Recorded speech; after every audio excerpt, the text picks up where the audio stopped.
Di episode 2 di anime tersebut, kita mengetahui ternyata Yukisuo seorang adik kandung dari Masachika Kuze. Dan di sisi lain, kita mengetahui kalau Yuki memiliki kepribadian yang berbeda di saat ia di rumah dengan dirinya yang ada di sekolah. Ini membuat saya berpikir tentang kenapa ada orang yang bisa bermuka dua atau memiliki kepribadian ganda dan bagaimana hal tersebut bisa terjadi pada diri kita. Ada pembahasan menarik yang dibawakan oleh Ardiansyah tentang teori psikologi Carl Gustav Jung tentang pembahasan soal The Shadow sebagai inti dari psikologi C.G. Jung.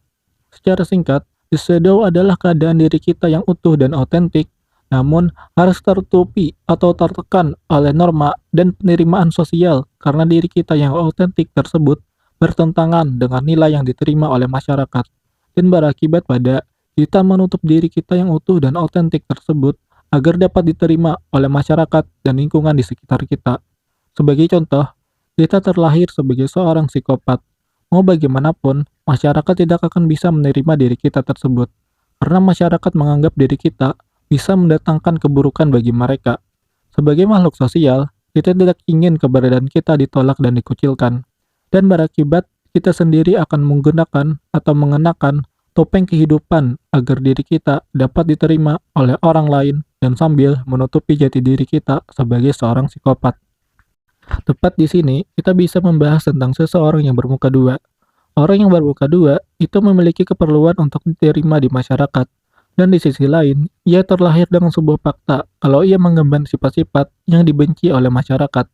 Alhasil, ia harus menekan kepribadian dan sifat-sifat otentik dirinya dalam-dalam, jauh di bawah ketidaksadaran atau batin yang paling dalam, baik secara sengaja atau tidak, dengan mekanisme pertahanan diri represi atau penekanan, menjadikan fakta diri yang autentik yang kita tekan tersebut menjadi yang Carl Gustav Jung sebutkan sebagai the shadow.